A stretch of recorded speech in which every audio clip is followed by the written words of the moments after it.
হাজৰ ৰামদিয়াত মুখ্যমন্ত্ৰীৰ সুলভ ইন্ধন আঁচনিৰ প্ৰপত্ৰ বিতৰণ।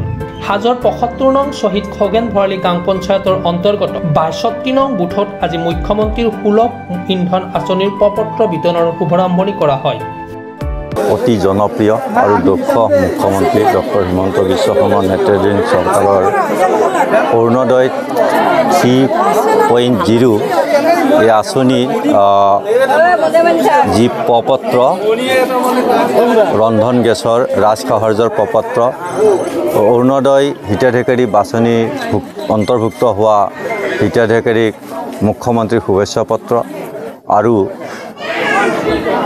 মিছাইল মানৱ APJ আব্দুল কালামৰ কিতাপ ৬২ নং খগেন ভৰালী গাঁও পঞ্চায়তৰ এই বুথত আজি শ মহিলাই ওলাই আহি প্ৰতি ঘৰ দুখীয়া মানুহৰ হিতাধিকাৰী মানুহৰ ঘৰলৈ গৈ এই প্ৰপত্ৰ দিয়াৰ লগতে মুখ্যমন্ত্ৰীৰ শুভেচ্ছা পত্ৰ দি এই আঁচনিৰ সফল ৰূপায়ণৰ কাৰণে মুখ্যমন্ত্ৰীৰ লগত সহযোগী হৈছে আৰু এই অঞ্চলৰ প্ৰত্যেকজন হিতাধিকাৰী ওলাই আহিছে জনসাধাৰণ ওলাই আহিছে যে আচলতে এই আঁচনিখনে প্ৰতি ঘৰ পৰিয়াললৈ হাঁহি বিৰিঙাইছে প্ৰতি ঘৰ দুখীয়া মানুহৰ এটা সুন্দৰভাৱে সহায় হৈছে কাৰণ বহুত পৰিয়াল আছে যাৰ চিকিৎসা কৰাৰ কাৰণে পইচা নাই যিয়ে দিনে নিশাই কষ্ট কৰি খাবলৈ পইচা নাপায় এই ১২৫০ টকা আৰু ২৫০ টকা যি ৰন্ধন গেছৰ সাহায্য পাব এই পইচাখিনিৰে বহুতো চিকিৎসা কৰি জীয়াই থকাৰ সহক পাইছে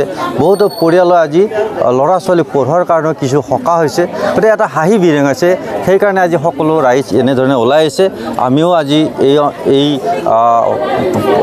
আঁচনিখনৰ বিতৰণৰ ক্ষেত্ৰত এই আঁচনিখন ইয়াত বুথৰ জৰিয়তে যি বিতৰণ কৰিছে প্ৰপত্ৰ আৰু মুখ্যমন্ত্ৰীৰ শুভেচ্ছা পত্ৰৰ কিতাপ তাৰ আমি সহযোগী হৈ আমি নিজে আনন্দিত হৈছোঁ আৰু মুখ্যমন্ত্ৰী মহোদয়ক বহুত ধন্যবাদ জ্ঞাপন কৰিছোঁ যে মুখ্যমন্ত্ৰী মহোদয় বোধকৰো ভাৰতবৰ্ষৰ ভিতৰত এজন মুখ্যমন্ত্ৰী যি মুখ্যমন্ত্ৰী এনেধৰণৰ মহিলা তথা দুখীয়া জনসাধাৰণৰ উন্নয়নৰ কাৰণে কল্যাণৰ কাৰণে এনেধৰণৰ অভিলেখী আঁচনি প্ৰস্তুত কৰি এনেধৰণে দুখীয়া জনসাধাৰণক উপকৃত কৰিছে।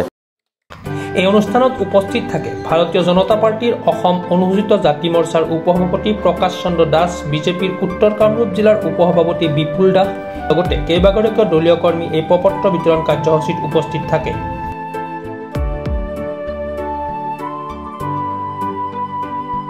ইফালে মুখ্যমন্ত্ৰী ডক্টৰ হিমন্ত বিশ্ব শৰ্মাই হিতাধিকাৰীসকলৰ বাবে পঠিওৱা শুভেচ্ছা বাণীৰ লগতে উপহাৰ হিচাপে দিয়া কিতাপ বিতৰণ কৰা হয়। হাজোৰ পৰা কমলাকান্ত দাসৰ ৰিপৰ্ট, প্ৰাতঃ টাইম ডিজিটেল। অসমৰ সংবাদ জগতখনৰ বাবে এক সুখৰ খবৰ। আপোচবিহীন ৰাইজৰ কণ্ঠ সাপ্তাহিক কবচ পুনৰ এবাৰ অসমৰ ৰাইজৰ মাজলৈ।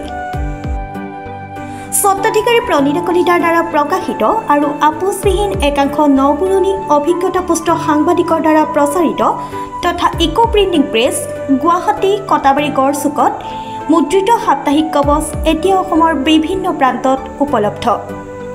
আমাৰ ঠিকনা মুখ্য কাৰ্যালয় অসম ফৰেষ্ট স্কুল, হৰি মন্দিৰ পথ, গুৱাহাটী আৰু উপ কাৰ্যালয় Kalita market, Bijoynagar, Kamrup, Assam. Mobile number হৈছে 9435114666 70024728813।